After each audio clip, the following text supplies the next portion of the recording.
Allah subhanahu wa ta'ala yagamba suratu Maida yagamba nti ya ayuha alladhina amanu abange mmwe abakkiriza man yartadda minkum an dinihi oyenna mmwe anaava ku ddiini ya Allah oyo omukum anartadda ne yayabulira obusiraamu n'abeera ng'ava mu busiraamu Allah subhanahu wa ta'ala yagamba fasawfa ya'ti Allahi qaumun Allah subhanahu wa ta'ala agenda kuleetayo akabinja k'abaddu abalala fasawfa ya'ti Allahu qaumun Allah subhanahu wa ta'ala agenda kusikisa abalala muyinza okulowooza mwemba muvudde mu busiraamu obusiraamu bujja kubeera nga busalwa wallahi nedda obusiraamu tebusobola kusalwa Allah subhanahu wa ta'ala ajja kuleetayo abalala wallahi yuhibbuhum wa yuhibbuna nga baagala nnyo Allah subhanahu wa ta'ala nga naye Allah baagala nnyo yujahiduna fi sabilillah bakole gwe byakulemye gwe yavudde mu busiraamu baberenga batakabana mu mirimu kya Allah balwane mu kkubo lya Allah subhanahu wa ta'ala batuukiriza amateeka ga Allah subhanahu wa ta'ala wala yakhafuna fillahi lawmata laimin nga wallahi tebalina kyonna kibawugula nga tebalinamu kutya konna mu kutuukiriza amateeka ga Allah nga wallahi banywevu kukola amateeka ga Allah Allah ajja kukusikiza nso okulowooza gwe ovudde mu ddiini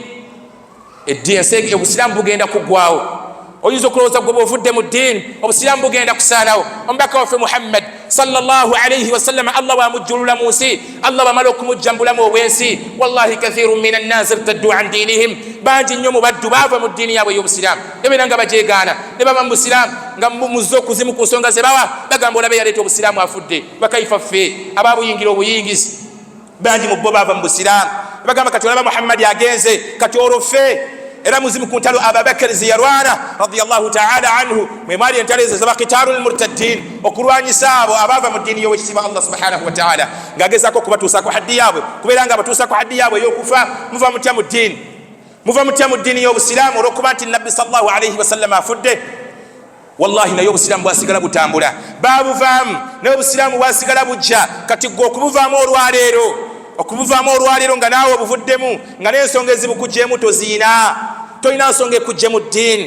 naye n'ova mu ddiini ya Allah subhanahu wa ta'ala gwe ng'olowooza obusiraamu bugenda kukendeera wallahi tukusuubiza obusiraamu bugenda kusigala butambula ekitibwa Allah b'ebitiibwa bakuutira okubanga temuva mu ddiini yammwe ey'ekitiibwa kubanga zambi ddene mu mazambi amanene gakuŋŋaanya byonna ebitegeeza amazambi amanene okuba nti omuddu n'akeera ku makya n'ava mu ddiini y'owekitiibwa Allah n'ava mu busiraamu wallahi ogenda kubeeranga okuŋŋaanyiza obusungu bwa Allah oliko obusungu bwa Allah oliko ekikolimo kya Allah subhanahu wa ta'ala ogenda kuba mu bibonerezo ebiruma ogenda kwewangulira omuliro gwa Allah subhanahu wa ta'ala ate oliko ne haddi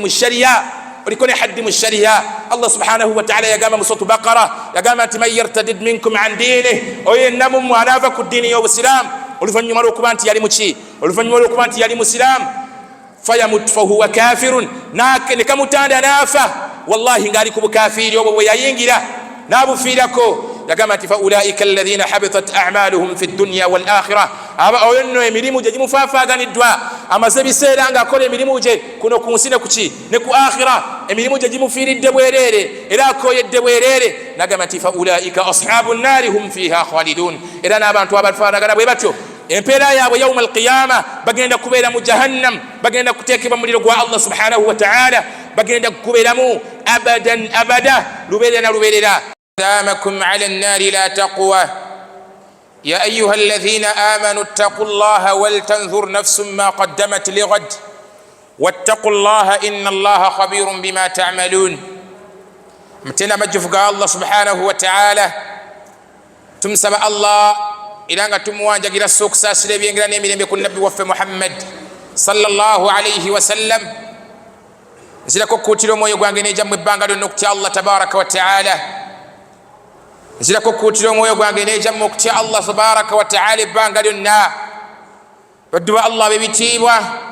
kigambo okutya Allah subhanahu wa ta'ala gwe mulimu gwokka gwe tulina nga ffe abatonda bakyali abalamu kutya Allah subhanahu wa ta'ala mu butuufu bwa kumutya kyova olaba Allah tabaraka wa ta'ala amateeka gajja mangi mu Qur'an ng'atulaga obukulu bw'okumutya Allah jalla wa ala era n'atulaga nti Allah subhanahu wa ta'ala ekigambo ky'okumutya bwe bwali obubaka bw'ababaka bonna abakulembera olubereberye lw'omubaka Muhammad sallallahu alayhi wa sallam bonna yabatumanga na kigambo kimu kutya Allah subhanahu wa ta'ala walaqad wassayna alladhina utul kitaba min qablikum wa iyyakum an ittaqillah bwatyo Allah bwe yagamba yakuutira abaatusookawo yakuutira abaatukulembera ye yali wasiya ye eri abo abaakulembera Muhammad sallallahu alayhi wa sallam n'abantu ba umma y'omubaka Muhammad sallallahu alayhi wa sallam nabo yali wasiya yaabwe anittaqillah kubeera nga Allah subhanahu wa ta'ala tumutya kubeera nga Allah tumutya mu butuufu bw'okumutya bifi'li awamirihi wa jitinabi nawahihi mu mbeera yakukola byonna Allah bye yatulagira nakuleka byonna Allah subhanahu wa ta'ala bye yatuziyiza kyetuyita okutya Allah tabaraka wa ta'ala kukola Allah bye yakulagira nakuleka byonna Allah subhanahu wa ta'ala bye yatuziyiza kyetuyita okumutya Allah jalla wa ala yenna atakola Allah bye yakulagira nga gwe bye yakuziyiza by'osinga okwenyagiramu wallahi oba tutya Allah tabaraka wa ta'ala naye omuddu yenna atya Allah ebbanga lyonna Allah bye yamulagira byakola omuddu yenna atya Allah subhanahu wa ta'ala ebbanga lyonna Allah bye yamuziyiza abyesambira ddala era abeera nga abyewalira ddala gwatudde wano olwaleero otya Allah subhanahu wa ta'ala wobanga okakasa nti otya Allah subhanahu wa ta'ala gwe weetunule mwolabe abaffe Allah bye yakulagira byokola abaffe Allah bye yakuziyiza byoleka oba gwokola Allah bye yakuziyiza nobeera ng'oleka byonna Allah subhanahu wa ta'ala bye yakulagira baagi muffe bwetu wetuwangaala tumaze akaseera akanene tumaze ebbanga lingi mu bulamu bwaffe nga wallahi tukola Allah bye yatuziyiza Allah yakuziyiza obwenzi naye bangi muffe wano nga gye tuvudde n'okujja mu ssala Allah yakuziyiza obubbi bangi muffe ng'emirimu gye tuvuddeko wallahi gya haram gijjudde bubbi nga gye tuvudde okujja mu ssala abafu otya Allah tabaraka wa ta'ala nabeshe baddu ba Allah bebitiibwa Allah subhanahu wa ta'ala tumutya nakuleka byonna bye yatuziyiza kakasa nti gwatudde wano eyekakasako okutya Allah bye yakuziyiza obireka nga Allah bye yakulagira byokola byokka bangi muffe ne swala tuzigayalirira naye nga ati Allah yatulagira okusaala bangi muffe okusiiba wekutuuka tetwagala kusiiba nga Allah bye yasinga otulagira yatulagira okusiiba bangi muffe batusomera amateeka ag'okuwaayo wallahi tetwagala kuwaayo naye nga mubye tusinga okwekakasako kwe kutya Allah subhanahu wa ta'ala ti Allah bye yatuziyiza bubbi bwenzi riba nga bye tusinga okwettanira naye nga mubye tusinga okwekakasako tugamba nti ffe tutya Allah subhanahu wa ta'ala baddu Allah bebitiibwa kigambo kutya Allah kukola byonna Allah bye yatulagira nakuleka byonna Allah subhanahu wa ta'ala bye yatuziyiza somo gwaffe ogw'olwaleero tugenda kubanga tutambuliza ebigambo byaffe ku nsonga bbiri obukulu bw'eddiini yaffe ey'obusiraamu obukulu bw'obusiraamu n'obubi obuli mu kuva mu ddiini ya Allah subhanahu wa ta'ala njagala mukimanye abasiraamu abatudde wano olwaleero nti obusiraamu buno bwe tuli muffe abali wano olwaleero wallahi yeddiini yokka mu maaso g'owekitiibwa Allah era yakikakasawo Allah n'akikakasa omubaka Muhammad sallallahu alayhi wa sallam nti obusiraamu yokka yeddiini kyova olaba buli muddu yenna atonnya ku mwaliriro gw'ensi wallahi azaalibwa musiraamu kyajja mu bigambo by'omubaka Muhammad sallallahu alayhi wa sallam n'agamba nti kullu mawludu yuladu ala alfitra buli mwana yenna azaalibwa buli kitonde kyonna muntu ekitonnya ku mwaliriro gw'ensi kuno wallahi kizaalibwa kiri ku mulamu gwa busiraamu wa abuhu yahudana au nasrana au yumajjisana wallahi abo bataata be basalawo bamaama ne basalawo ne bagamba nti kati omwana abeere mu yudaaya abeere mu katuliki abeere mu ddiini yonna yonna gye babasaseewo naye nga aslan omuddu yatondebwa kubeera ng'abeera ku ddiini kyajja n'ebigambo bya Allah tabaraka wa ta'ala mu hadithi al-Qudus yagamba Allah subhanahu wa ta'ala nti khalaqtu ibadi hunafaa kulluhum natonda abaddu bange bonna ku bubumba bwakunjawula bwakutegeera la ilaha illa Allah bwakutegeera nti Allah yasinzibwa mu butuufu bw'okusinzibwa tewali kyonna kisinzibwa mu butuufu bwakusinzibwa okujjako Allah kyekyo Allah kyagambye nti khalaqtu ibadi hunafaa kulluhum abaddu bange bonna nabatonda nga bali ku bubumba bwakunjawula kama nti fa innahum atatuhum shayatin we batuukako we batuuse sitaani olwo ne zibajjira ne zisandika okubawugula fajtalatuhum an diinihim ne zibawula ku ddiini yaabwe entuufu ey'obubumbu ey'obuzaaliranwa wa harramat alayhim ma ahlaltu lahum ne zisandika okubalaga Allah bye yabafuulira halal ne bibefuulira haram ne zibagamba nti kati ebyo mubikole ne zikwata Allah subhanahu wa ta'ala bye yafuulira haram ne zibefuulira halal ebiri halal ne bizifuula haram lwaki lw'amaanyi ga shaitan naye nga Allah atugambye entandikwa y'omuddu yenna wallahi yamutonda Allah subhanahu wa ta'ala ng'ali ku bubumbwa bwa ddiini nabwekityo ffenna abali wano olwaleero twesiimye okubeera nga tuli basiraamu kuba yeddiini yokka mu maaso g'owekitiibwa Allah yagamba nti inna ddiina inda Allahi al-Islam eddiini yokka mu maaso g'owekitiibwa Allah ekakasibwa nti ddiini busiraamu teri ddiini ndala yonna mu maaso ga wakitiibwa Allah subhanahu wa ta'ala era yenna alisinkana Allah we ng'alina ebidiini ebirala byonna byagenze nabyo wallahi tebigenda kumubalibwako ate mubimu ku byagenda okusanyusibwa nabyo ku yawma alqiyama agenda kusanyusibwa n'omuliro gwa Allah tabaraka wa ta'ala nabwekityo baddu ba Allah b'ebitiibwa batudde wano olwaleero fahani'an thumma hani'an alaykum mbayozaayoza olw'okubanga wallahi mwasalawo okulonda obusiraamu kubanga obusiraamu yokka yeddiini mu maaso g'owekitiibwa Allah nabwekityo ffe abasiraamu tunywerere ku busiraamu bwaffe tekakutanda n'okeera ku makya n'ova mu busiraamu ng'abaddu abasigayo batandise okwesiriwaza ne batandika okubanga babulira obusiraamu ne babuvaamu muddu wa Allah weesiga kigwava mu ddiini ya Allah subhanahu wa ta'ala. Eddiini yokka Allah gyatugambye nti yeddiini mu maaso g'owekitiibwa Allah. Eddiini yokka Allah subhanahu wa ta'ala gyatugambye nti ennaali gituusa mu maaso ge nga teyalimu shiriki, wallahi agenda kuweebwa ejjana. Wa kaifa anta gwasazeewo okuva mu ddiini ya Allah weesiga kifulaan. Baddu ba Allah bebitiibwa, kigambo okuva mu ddiini ya busiraamu wallahi nzambi ddene mu mazambi amanene. Muddu nokeera ku makya n'olangirira n'ogamba nti nze nvudde mu ddiini, olaba kya magezi kijja muli. Wallahi eddiini eyawukanako n'ebirala, obusiraamu bwaffe bwawukanako n'ebirala. Ku mirimu gye tuwangalira okufuna omulimu kizibu nnyo okufuna omulimu, naye ate okuguvaako kyangu nnyo. Naye ate wekituuka ku ddiini ey'obusiraamu wallahi okugiyingira kyangu, naye okugifuluma wallahi kinene. Era yenna agifuluma mbaka sallallahu alayhi wa sallam yalaga nti yenna ava mu ddiini ey'obusiraamu agwana kufa, wallahi agwana kufa. Hadithi mbaka Muhammad sallallahu alayhi wa sallam yagamba ti la yahillu damu mri'in muslimin, tekikkirizibwa kuyiwa musaayi gwa musiraamu yenna yashhadu an la ilaha illa Allah, yenna yakkiriza nti Allah yasinzibwa mu butuufu bw'okusinzibwa, wa anna Muhammada rasulullah, nakikkiriza nti nomubaka Muhammad sallallahu alayhi wa sallam mubaka wa Allah era muddu we. Omusaayi gwe tegukkirizibwa kubeera nga guyiika illa bi ihda thalathin, okuggyako muzimu ku nsonga ssatu. Agamba yasooka thayyibu zani, omwenzi omufumbo. Kasita oyenda ng'oli mufumbo omusaayi gwe guli halaali okubeera nga guyiika, tukuba amayinja paka kufa. Gamba nti omuntu ow'okubiri attariku lidiinihi almufariku liljamaa, awo enjagaddemu oyo yenna ava mu ddiini ye. Siraamu yenna ne bukeera ku makya n'ogamba nti obusiraamu buvuddemu, wallahi ogwana kufa. Kigambo kya Imaamu Nawawi alayhi rahmatu rabbul barriya yagamba nti ittafaqa al-ulama, abawalimu bonna bakyegattirako ne bakikakasa nti anna al-murtad, ti yenna wallahi omuntu ava mu ddiini kutila, attibwa, tumutta bussi n'atufiira. Kati lwaki gwe fulaani bukeera ku makya n'ogamba nti nfudde mu ddiini? Otya okumanya wallahi okuva mu ddiini zambi mu mazambi amanene ddala. Okuva mu busiraamu zambi mu mazambi amanene ddala, wallahi lyegattirako byonna ebibonerezo ebitegeeza ezambi eddene. Kuba abawalimu baffe baali batunyonyola ekigambo zambi ddene, batulaga nti ezambi eddene kullu dhambun, lye buli zambi lyonna khatamahu llahu binnaarin, nga Allah bwe lyalikomekkereza yagamba nti yenna baalikoze muliro jahannam, aw laana, obanga liriko ekikolimo kya Allah nga Allah bwe lyamaliriza ezambi lyo yagamba nti yenna alikoze, wallahi abaaliko ekikolimo kya Allah, aw adhabun alim, obanga Allah yalissaako ekibonerezo ekiruma nga yenna abaalikoze ezambi eryo Allah yamusuubiza ebibonerezo ebiruma, aw innaar, oba ezambi lyonna erijja nga Allah bwe lyalibaliriza Allah yalissaako omuliro nagamba nti yenna alikoze, omuliro gwa Allah subhanahu wa ta'ala agwetegekere, aw haddi shar'i, obanga ezambi lyonna lyajja nga liriko ekibonerezo mu shariya nga ina balikoze ayina ekibonerezo mu shariya ky'omwenzi omufumbo tumukube mayinja, atali mufumbo tumukube miggo. Kati naavudde mu busiraamu wallahi byonna ebyo abiina, avudde mu busiraamu nabbi atulaze haddi ye kumutta, aliko ekikolimo kya Allah subhanahu wa ta'ala. Allah yagamba mu Qur'ani ekitiibwa nti waman yabtaghi ghayra al-islaama diina, yenna anaagoberera eddiini yonna nga si busiraamu falan yuqbala min, wallahi tegenda kumubalibwako, wa huwa fi l-akhirati min al-khasirin, ate yawma al-qiyama agenda kubeeramu abo abafafaganiddwa. Allah yagenda maaso n'agamba nti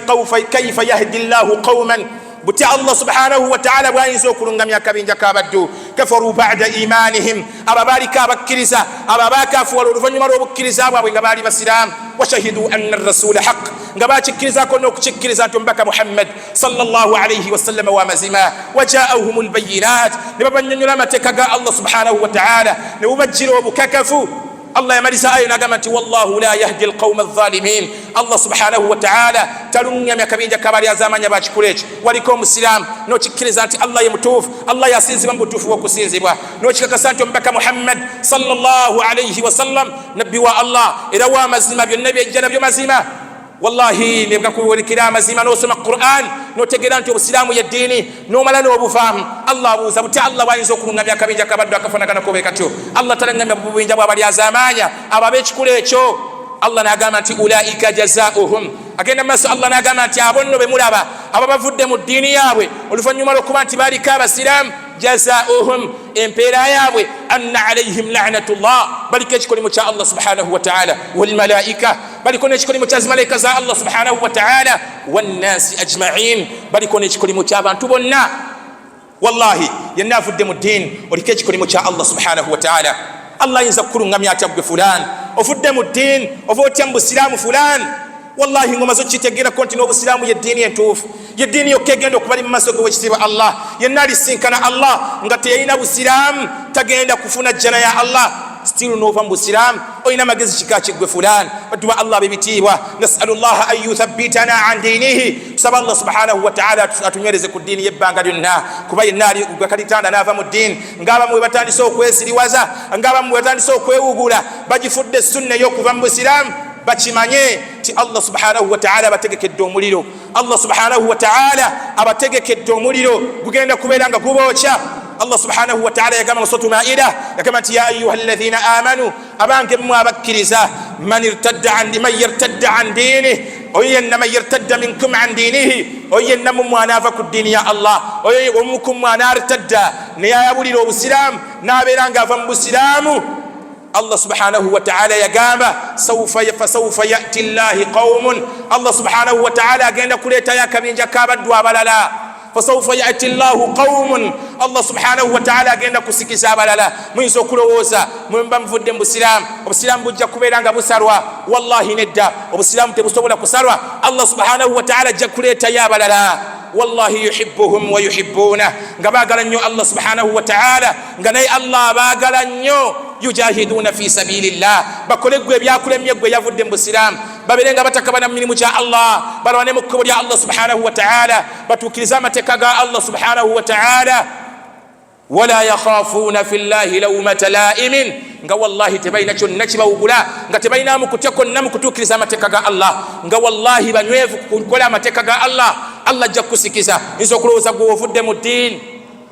eddiini obusiraamu bugenda kuggwawo oyinza okulowooza gwe bwovudde mu ddiini obusiraamu bugenda kusaanawo omubaka waffe Muhammad sallallahu alayhi wa sallam Allah bwamujjulula mu nsi Allah bamala okumujja mu bulamu obw'ensi wallahi kathirun min annas irtaddu an diinihim bangi nnyo mu baddu baava mu ddiini yaabwe ey'obusiraamu nebeera nga bajeegaana ne baba mu busiraamu nga muzze okuzimu ku nsonga ze bawa bagamba olabe yaleeta obusiraamu afudde bakaifa ffe abaabuyingira obuyingizi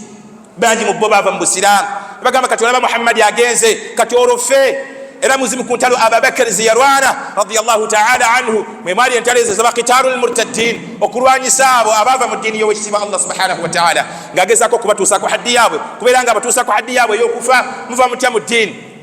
mutya mu ddiini y'obusiraamu olw'okuba nti nabbi sallallahu alayhi wa sallam afudde wallahi naye obusiraamu bwasigala butambula babuvaamu naye obusiraamu bwasigala bujja kati gwe okubuvaamu olwaleero nga naawe obuvuddemu nga n'ensonga ezibukugjeemu toziina tolina nsonga ekujje mu ddiini naye n'ova mu ddiini ya Allah subhanahu wa ta'ala gwe ng'olowooza obusiraamu bugenda kukendeera wallahi tukusuubiza obusiraamu bugenda kusigala butambula ekyoddwa Allah bebitiibwa mbakuutira okubanga temuva mu ddiini yammwe ey'ekitiibwa kubanga zambi ddene mu mazambi amanene gakuŋŋaanya byonna ebitegeeza amazambi amanene kuba nti omuddu n'akeera ku makya n'ava mu ddiini y'owekitiibwa Allah n'ava mu busiraamu wallahi ogenda kubeeranga okuŋŋaanyiza obusungu bwa Allah oliko obusungu bwa Allah oliko ekikolimo kya Allah subhanahu wa ta'ala ogenda kuba mu bibonerezo ebiruma ogenda kuwangulira omuliro gwa Allah subhanahu wa ta'ala ate oliko ne haddi mu sharia Allah subhanahu wa ta'ala yagamba mu suratu Baqara yagamba nti man yartadid minkum an dinihi oyenna mu mmwe anaava ku ddiini y'obusiraamu oluvannyuma lw'okuba nti yali muki oluvannyuma lw'okuba nti yali musiraamu fayamut fahuwa kafirun ne kamutanda n'afa wallahi ngaali ku bukafiiri obwo bwe yayingira n'abufiirako yagamba nti faulaika alladhina habitat a'maluhum fi dunya wal akhirah oyo nno emirimu gye gimufaafaaganiddwa amaze ebiseera ng'akola emirimu gye kuno ku nsi ne kuki ne ku akhira emirimu gye gimufiiridde bwereere era akooyedde bwereere nagamba nti faulaika ashabu nnaari hum fiha khalidun era n'abantu abafaanagana bwe batyo empeera yaabwe yawma alqiyama bagenda kubeera mu jahannam bagenda kuteekebwa muliro gwa Allah subhanahu wa ta'ala bagenda kubeeramu abadan abada lubeerera na lubeerera lwaki ova mu ddiini ya Allah subhanahu wa ta'ala nekibadde wa Allah bebitiibwa tubeere nga tunywera mu ddiini yaffe muzimu ku dduwa ze tulina okuba nga tusaba nnyo Allah subhanahu wa ta'ala kwe kubeera nga Allah atunywereza ku ddiini kwe kubeera nga Allah subhanahu wa ta'ala atunywereza ku busiraamu bwaffe tuleme kuwuguka gye buvuddekaawo twali tukyali ku musajja mukulu eyava mu ddiini musajja mukulu yagenda n'ava mu ddiini gye buvuddekaawo emabega naku ntini emabega era waliwo n'omusajja omulala bagamba naye yavudde mu busiraamu naye n'ava mu ddiini n'alangirira ne bamukubya ebirayiro n'ava mu ddiini n'ava mu busiraamu naye tubagamba nti lwaki musajja mukulu ova otya mu ddiini nga nawe wetuba tukutunuulidde nga wallahi emyaka gikuubidde akawero oli myaka gye tugamba nti emyaka egifa, oli myaka gye tugamba nti emyaka gyeraliikiriza. Kalegerekese oli myaka ng'abaana bo bwe wakeera ku makya ne weezaalira lwokeesa lwe babala. Otandise n'okubamalako emirembe bagamba taata afa ddi naffe tufune ku by'obugagga. Naye wallahi ne bukeera ku makya n'oyawulira eddiini ya Allah subhanahu wa ta'ala. Battu ba Allah b'ebitiibwa naddala ffe abakuliridde mu myaka teeka batandale muguka okuva ku ddiini yammwe. Obusiraamu ye ddiini yokka mu maaso g'owekitiibwa Allah. Nabwe ekyo tunywere byonna bikole naye nywera mu ddiini. Ya ayyuha alladhina amanu ttaqullaha haqqa tuqaatih. Allah yakoola abakkiriza mu Qur'an n'abagamba nti abange mmwe abakkiriza mutya Allah subhanahu wa ta'ala mu butuufu bw'okumutya. Wala tamutunna illa wa antum muslimun. Teeka batandanga okufa ne kubasanga kujjako nga muli basiraamu. Kakasa nti okufa kujja musiraamu kyoli wallahi ngoli ku ddiini ya Allah subhanahu wa ta'ala naye n'okufa kukulijjira nga ovudde ku ddiini ya Allah subhanahu wa ta'ala. Kakasa nti khasira dunya wal akhirah. Eddunya bwetyo bwetakuyambye era ne akhira bwetyo bwekufiiriddwa bwetyo bwogifiiriddwa ogenda kuteekebwa mu muliro gwa Allah subhanahu wa ta'ala. Nabekyo baddu ba Allah b'ebitiibwa tunywere ku ddiini yaffe ey'obusiraamu tuleme kubeera nga tugenda kumenyekera bwereere. Kiswaza okubanga wali musiraamu ne katuuka akaseera n'ova mu busiraamu otya nga bwe kintu tekyewuunyisa kisanyusa kuba nti omusiraamu okubanga omuddu yenna abadde si musiraamu n'ayingira obusiraamu wallahi kisanyusa kituwa amawulire ag'essanyu ne kiraga obutegeevu bw'omuddu. Naye ate kyewuunyisa nnyo kitulaga nnyo obutategeera bw'omuddu yenna okubanga akedde ku makya n'ofuluma obusiraamu. Wallahi omuddu n'akira ku makya n'afuluma eddiini ya Allah subhanahu wa ta'ala ogenda kutunula otta mu maaso g'owekitiibwa Allah. Ogenda kutunula otta mu maaso g'owekitiibwa Allah nga byonna byakubuuza wali obitegeddeko wali obimanyiko. Kale n'abasigadde bagenda kwogera bakuffar. Allah subhanahu wa ta'ala alibabuuza nti alam yatikum nadhir. Tiyabaffe omubaka sallallahu alayhi wa sallam teyabajjira kubeera nga batiisa bino ebibatuukako kubeera nga batiisa ebibonerezo byange bagenda kugamba nti qalu bala qad ja'ana nadhirun fakadhabna wa qulna ma nazzala Allahu min shay'in. Bagenda kugamba nti kituufu yatujjira twamuwulirako mbaka Muhammad sallallahu alayhi wa sallam fakadhabna fe kyetwakola twamulimbisa. Kati gwogenda kuddamu ki? Eyaliko n'omusiraamu ne bakubuuza lwaki wava mu ddiini ogenda kuwansonga kiggwe fulani ogenda kuwansonga ki mu maaso g'owekitiibwa Allah ogenda kuwansonga ki mu maaso g'owekitiibwa Allah nga wallahi wakeera ku makya nga waliko omusiraamu era ne bukeera ku makya n'obuvaamu. Ogenda kumenyekera bwereere ogenda kumala ebbanga lyo n'eryobulamu ng'okola. Kyewuunyisa ebbanga eddene olimaze mu busiraamu omaze ebbanga ddene omaze emyaka 4 omaze emyaka 6 ng'oli musiraamu. Wallahi n'okaafuwala ng'osigazaayo emyezi 2 n'okaafuwala ng'osigazaayo omwaka gumu n'otunuulira omuddu afaanaganako bw'ati oli myaka 7 oli myaka 8 ova mu ddiini ng'ebbanga ly'osigazaayo naawe okikakasa lyettini. Ogenda kumenyekera bwereere. Qul hal nunabbi'ukum bil akhsarina a'mala. Allah bw'atyo bwabuuza mu Qur'an tibagamba abaffe mbabuulireyoko ani oyo afaafaganiddwa mu mirimu gye ng'amaze ebbanga lyonna ng'akola naye ng'emirimu gy'akoze tegimugasizza. Allah agamba nti alladhina dhalla sa'yuhum fil hayati dunya. Oyo yenna eyabula mu bulamu obw'ensi yamala obulamu ebbanga lyonna mu nsi wallahi ng'akola emirimu gy'akola wahum yahsabuuna annahum yahsunuuna sun'a. Nga muli mutebenkevu nnyo alowooza byakola bye bituufu nga era muli mutebenkevu nnyo alowooza ali katuufu ng'amaze ebbanga lyonna ery'obulamu ng'akola byakola. Wallahi wahum yahsabuuna annahum yahsunuuna sun'a ng'alowooza byakola bigenda mugasa mu maaso g'owekitiibwa Allah. Allah yagamba nti ulaika alladhina kafaru bi ayati rabbihim. Be babakeera ku makya ne bakafuulira amateeka g'omulezi waabwe Allah subhanahu wa ta'ala ne bakafuulira amateeka g'omulezi waabwe Allah subhanahu wa ta'ala. Be babamenyekera obwereere wamala ebbanga lyonna ku nsi ng'okola nga gw'olowooza okola bulungi naye nga kumbe wallahi byokola tebigenda kugasa mu maaso g'owekitiibwa Allah. Nabekyo baddu ba Allah tunywere ku ddiini yaffe tuleme kukolera bwereere baddu ba Allah b'ebitiibwa. Obusiraamu yokka ye ddiini mu maaso g'owekitiibwa Allah subhanahu wa ta'ala. Yenna alituusa obusiraamu bwe mu maaso g'owekitiibwa Allah ye yekka aligenda okusanyusibwa n'ekyegera ky'ejjana kasa alituuka mu maaso ga Allah nga mu busiraamu bwe teyagatta mu shirik. Ebisigadde byonna Allah subhanahu wa ta'ala alisonyiwa. Waali bayagadde kasita otuukayo mu maaso g'owekitiibwa Allah nga ekisookera ddala oli musiraamu kati gwe yabuvaamu tukubuuza olituuka ki mu maaso g'owekitiibwa Allah kikyalisinzirako okusonyiwa. Yatusuubiza mbaka waffe Muhammad sallallahu alayhi wa sallam nti buli muddu yenna eyakkiriza la ilaha illa Allah agenda kuyingira ejjana. Buli muddu yenna yaliko omusiraamu agenda kuyingira ejjana. Niwankubadde kale abamu tebagenda kuyingira n'abo abalisooka okuyingira. Wallahi abamu bagenda kuyingira naye bagenda kusooka kwokyebwako naye baliba n'essuubi nti yawma ma olunaku lwonna Allah alitujjayo eno gye tuli Allah tuyingize ejjana. Olw'ebyo ebikolo bye baakolanga niwankubadde banywerera ku busiraamu bakaifa gwavudde mu busiraamu ki Allah kyalisinziirako banaqida yo batusomesa ku bibonezo bya Allah subhanahu wa ta'ala kuna kulwenkomerero batulaga ekibonezo kigenda okusembayo okuba ekitono ddala kigenda kubeera eri taata wa nabbi sallallahu alayhi wa sallam omuto naye oba okitunuulidde wallahi kigenda kuba kikakali niwankubadde yakolera obusiraamu ebinene naye kigenda omutegesa mu bibonezo bya Allah kuba nti yagaana okukkiriza obusiraamu kati wakaifa gwe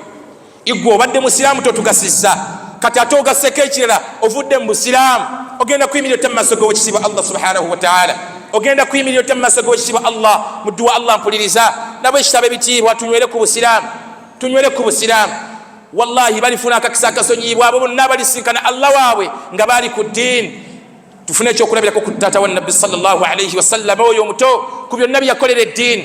ku byonna byakolera obusiraamu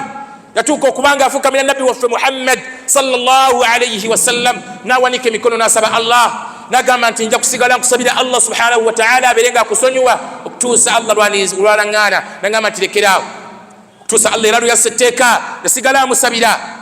Allah subhanahu wa ta'ala namussaako etteeka gamba nti innaka la tahdi man ahbabt walakin Allah yahdi man yasha tosobola kulungamya gwe gwoba oyagadde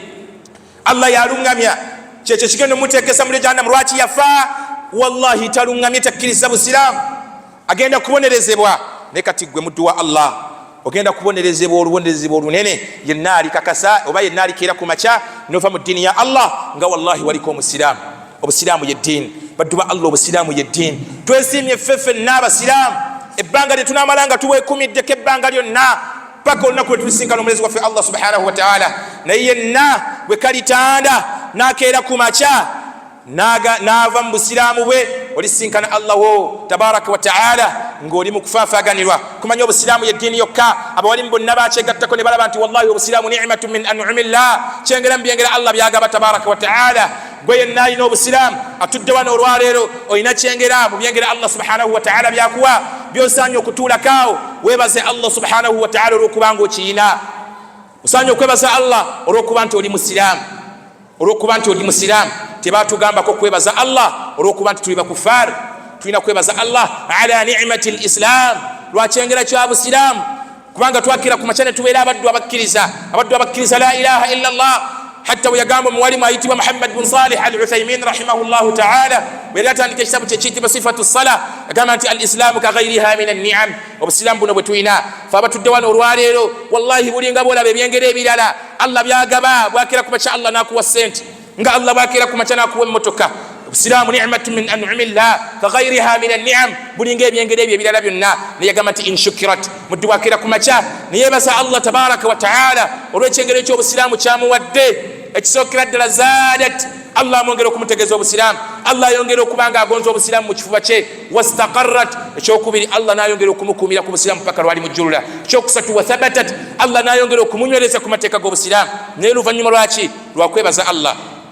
kirabika yevuddeko ensonga kubanga abamu batuuka akaseera ne babukoowa ne babeera nga bava mu busiraamu olw'okuba nti tefunyeyo kakisa konna kebaza Allah olw'okuba nti tuli basiraamu tuganye okutegeera ekyengero ekyo ensonga lwaki bukedde ku makya nga buli omu afuluma nga bw'ayagala eno si nnyumba ya kitaawo obusiraamu si nnyumba z'abakadde baffe nti oyingira nga bw'oyagala n'ofuluma nga bw'oyagala bwenabadde ntandika ebigambo byange nagambye obusiraamu buno bwawufumuka okusinziira ku birala nabwadde ekyokulabirako kya mulimu nti omulimu okugufuna kikutwalira akadde emirimu egimu gyetaaga okuba nga oteekayo empapula oteekako application owaayo obudde bwo n'oteekako n'okusaba Allah bakkirize bakuwe ekifo ku mulimu ogwo naye ate mwana tuoba oyagala okuva ku mulimu gwe baba bamaze okugukuwa oguvaako kitwala katikitiki kera ku makyalo ogamba nti leero newumuzaamu sigenda kukola n'okubira mukama we simu nomugamba nti nze omulimu gwo nguvuddeko niwakubadde tebannakuwa resignation letter gwera ogamba bugambi nze mbitadde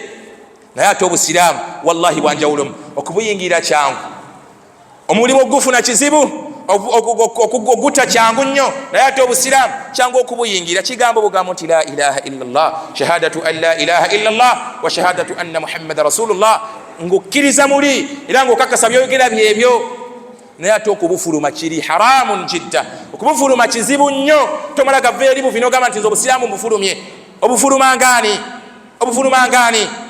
ng'omaze okukkiriza obusiraamu omaze n'otegeera ku mazima nze neewuunya wallahi nze neewuunya nze ebiseera ebisinga sseewuunya bayingira busiraamu olw'okuba ensonga eri nti bategedde amazima seewuunya nnyo kyekola ekyamaanyi kubasanyukirako kubaaniriza naye ate neewuunya nnyo omuntu akedde ku makya n'afuluma obusiraamu wallahi kyewunyisa twewunyisa ddala asomye etteeka kyeryo mu bayibuli oba erimulaga nti bannanga obusiraamu buno si yeddiini. Tubaddeko ne Sheikh Lukmani ku makya nga tuli awo ku studio, wallahi nandaga vidiyo y'omusiraamu omu mbadde nkyanakuwalira bali abavudde mu busiraamu ate nandagone yayingidde obusiraamu naye nga kuzimu ku nsonga zaawe zamuyingiza obusiraamu. Wallahi nga bayibuli yagambye muzimu ku nsonga zeyawadde, yagambye wotunuulira ensinza abasiraamu gye basinza Allah subhanahu wa ta'ala nenneeyisa yaabwe gye beeyisaamu oyinza okulowooza basoma bayibuli. Kati netwebuuza kati gwafuluma obusiraamu ogenda kuwa nsonga ki? Wallahi nga byonna ebisinga ebiri mu bayibuli eyo. Siraamu ali awo alina kyaki emu gyakoleramu awo mukono awo ku kyennabuti awo kumpimpi awo omuweereza mu kkanisa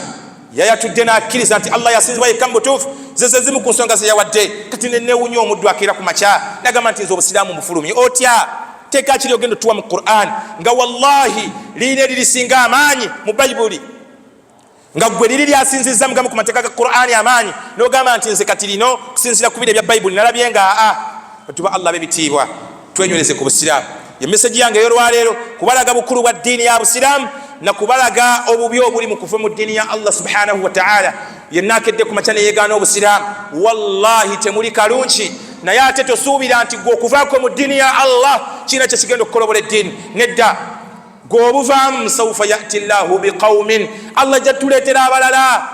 yuhibbuhum wa yuhibbuuna nga baagala nnyo Allah subhanahu wa ta'ala nga tena Allah baagala nnyo yujahiduna fi sabilillah bakole byobadde okola bakole ebyakulemye mu busiraamu wallahi barwane mu kkubo lya Allah bataase ddiini ya Allah subhanahu wa ta'ala wala yakhafuna lawmata laimin nga wallahi teri kyonna kye batya mu ddiini ya Allah teri kyonna kye batya mu kutuukiriza gwe byakulemye gwe yavudde mu busiraamu bagenda kujja Allah agenda kuleeta abalala bamwagale baagale ebitiibwa baagale eddiini ye baagale emirimu gye wallahi n'okusinga gwe. Kati tolowooza nti gwavudde mu ddiini olina kyosobola okukosa ku busiraamu oba oyinza okulowooza gwavudde mu ddiini. Wallahi obusiraamu tebugenda kugenda mu maaso. Baava mu ddiini nga nabbi afudde bwasigala butambula ng'ate abamu ku bo baaliwo ng'obusiraamu bujja. Abamu ku baabo abaava mu ddiini betwandyewunyiza ennyo abandi kale abandiyimiriza obusiraamu ne busigala nga butambula baaliwo nga n'amateeka ga Qur'ani gakka. Naye kati gwe fulaani misikini ya Mungu ya Rabbi tomanyi na kwatula al-Fatiha okere ku makya ove musiraamu olowooze nti tugenda kweraliikirira. Nedda tetugenda kweraliikirira. Ne lwaki bino tubibagamba kutegeera kabi kalimu ekyo kye mwagala kukola. Kimanyi wayinza okubeerayo eyo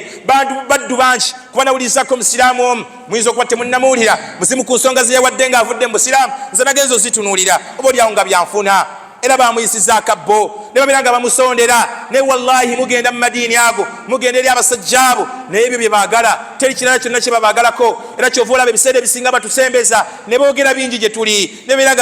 babeera nga batukwana babeera nga bakwagazisa bakusomera biki bakusembeza nga baagala odde ku ddiini yaabwe. Olaba Allah ekigambo mubaka Muhammad sallallahu alayhi wa sallam yabagamba nti walan tarda anka alyahuda wala nasara hatta tattabi'a millatahum. Tebali kusiima abayudaaya abo bakatuli kyabwe tebali kusiima. Wallahi bye mukola bye baagala tebalisanyuka. Niwe mbalabanga babasekerera niwe munabalabanga basanyuka nga mugenze gye bali niwe banabawa ssente ezenkanawa. Wallahi walan tarda ankum tebalina ssanyu lye balina gye muli. Wallahi tebagenda kubasiima hatta tattabi'a millatahum kutuusa we munakeera ku makya nga babalaba mugenda nabo mu kyaki kutuusa we munakeera ku makya ne balanga muli ku luseedi mulayira nti obusiraamu buvuddemu. Wallahi kye baagala Allah ekigamba mubaka Muhammad sallallahu alayhi wa sallam bagamba nti tebagenda kusiima abayudaaya tebagenda kusiima abakatuliki tebagenda kusiima abayudaaya kaba banasara hatta tattabi'a millatahum okutuusa lwonagoberera eddiini yaabwe. Bagenda kusigala bajja bagenda kusigala bakola biki bagenda kusigala bakwewoomerezaako okutuusa wallahi lwonayingira eddiini yaabwe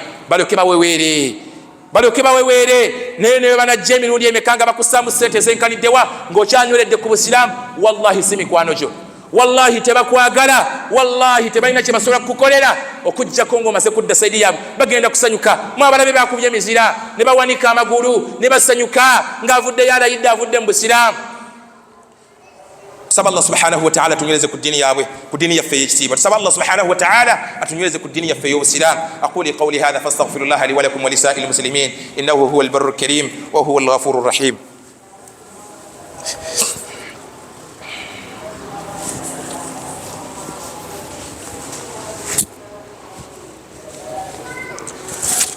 الحمد لله الذي أتم علينا النعمة وأكمل لنا الدين رضيه والصلاة والسلام على المبعوثين رحمة للعالمين بشيرا ونذيرا وداعيا إلى الله بإذنه وسراجا منيرا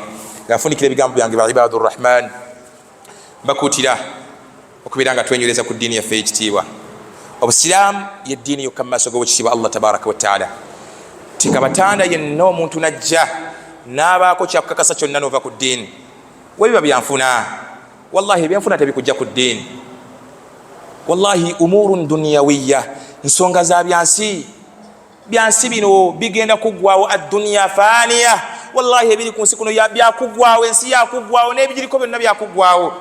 Naye wallahi buli obulamu bwe tugenda okutuukamu nga tusinkanye Allah, bwo bwakubeerawo olubeerera, ogenda bubeeramu otya nga ova mu ddiini. Ekyo baddu ba Allah b'ebitiibwa, ebyenfuna tebitujja ku ddiini. Si bonna mu basahaba, si bonna abo Allah Nabbi sallallahu alayhi wa sallam be yalangirirako ejjana nga bakyali ku nsi n'agamba nti oyo wa mujjana nti baali bagagga. Nedda, tibaalina ebyobugagga bingi. Nedda wallahi. Otunuulira abamu ku basahaba Nabbi sallallahu alayhi wa sallam be yatusongeramu nti gundi oyo wa mujjana, abamu ku bo tebaali bagagga. Naye kati ggwe olw'ebyenfuna noota eddiini yo, abantu bawangayo families zaabwe. Baddu ba Allah, bafe mwerabidde famire ya Yasir eyabonerezebwa ne batuuka n'okubonereza Sumayya awwalu shahida fil Islam. Wallahi naye nga anywera agamba nti nze nzikiriza eddiini we Busiraamu, nzikiriza Allah yasinzibwa yekka. Omubaka Muhammad sallallahu alayhi wa sallam ye nabbi wa Allah, ye mubaka wa Allah era ye muddu we. Nga wallahi anywedde ne batuuka n'okumutta, bakwata effumu ne balifumita mukyala wa Yasir mu bwereere. Wallahi omusajja n'anywerera ku ddiini. Wakaifa gwe lwansimbi nga n'ekyokulya okifuna noota eddiini ya Allah subhanahu wa ta'ala. Batu Allah mbajjukiza sawfa naqif mawqifan, tuyina yakaddeke tugenda okuyimirira oluyimirira maaso g'owekitiibwa Allah subhanahu wa ta'ala inda malika almuluk, mukaseera ko yagenda okubeera kabaka wa bakabaka. Wallahi tuyimirire maaso ge Allah ala haddi sawaun, nga tulinze ebibonerezo byaffe olw'ebyo bye twakolanga ku dunya kuno. N'ekimanyi gwe yava mu Busiraamu, ebibonerezo byo tebigenda kufaanana n'ebyabo bye waleka mu Busiraamu. Wallahi ebibonerezo byo gwe byogenda ofuna yava mu ddiini ya Allah, gwe yeteekateeka okuva mu ddiini ya Allah, tebigenda kwenkanankana n'ebyabo be waleka mu ddiini. Baddu ba Allah, tunywere ku ddiini ya Allah subhanahu wa ta'ala, tunywere ku ddiini ya Allah. Obusiraamu ye ddiini yokka mu maaso g'owekitiibwa Allah. Obusiraamu yokka ye ddiini mu maaso g'owekitiibwa Allah. Baddu ba Allah b'ebitiibwa, tuleme kuwuguka lwa byanfuna, tuleme kuwuguka lwa byansi. Tusigale ku ddiini yaffe, tujja kusinkana Allah waffe nga wallahi abasiraamu benna kifuma ffenna tuli mu jjana, nga tuli mu maaso ga wakitiibwa Allah, tulimu abo abaweebeddwa ejjana. Newe tunaawuguka etandika okuba nga tunyenyezebwa, tugenda tuuka mu maaso g'ekitiibwa Allah batubujjana nga bannaffe abamu tetubalaba, anti olw'okuba nti bo baasalawo okutweyawulako. Duba Allah b'ebitiibwa, mmaliza ebigambo byange nga mbakuutira nga nange seereseeyo ebbanga lyonna okwenyereza ku ddiini y'owekitiibwa Allah subhanahu wa ta'ala. Allahumma salli ala Muhammad wa ala ali Muhammad kama sallaita ala Ibrahim wa ala ali Ibrahim innaka hamidun majid. وارض اللهم عن الأربعة خلفاء الراشدين خصوصا منهم أبو بكر وعثمان وعلي، وعن 6 بقية من أصحاب الجنة. اللهم أعز الإسلام والمسلمين وأذل الشرك والمشركين ودمر أعداءك أعداء الدين واحمل حوزة الإسلام يا رب العالمين. اللهم لا تدع لنا في مقامنا هذا ذنبا إلا غفرته ولا هما إلا فرجته ولا دينا إلا قضيته ولا حاجة من حوائج الدنيا إلا قضيتها يا أرحم الراحمين. اللهم أرنا الحق حقا وارزقنا اتباعه وأرنا الباطل باطلا وارزقنا اجتنابه. اللهم ثبتنا عن دينك، اللهم ثبتنا عن دينك، اللهم ثبتنا عن دينك. اللهم لك الحمد بالإسلام ولك الحمد بالإيمان ولك الحمد بالمال والأهل والمعافاة. رزقت رزقنا وكبت عدونا وأظهرت أمننا وجمعت فرقتنا، ومن كل ما سألناك ربنا أعطيتنا، ومن كل ما سألناك ربنا أعطيتنا. اللهم ثبت قلوبنا عن دينك، اللهم ثبت قلوبنا عن دينك، اللهم ثبت قلوبنا عن دينك. اللهم لا تردنا عن جنابك، اللهم لا تردنا عن جنابك، ولا تقلنا إلى أنفسنا طرفة عين، ولا تقلنا إلى أنفسنا طرفة عين. اللهم آت نفوسنا تقواها وزكها أنت خير من زكاها، أنت وليها ومولاها برحمتك يا أرحم الراحمين. أقم الصلاة إن الصلاة كانت على المؤمنين كتابا موقوتا. الله أكبر الله أكبر.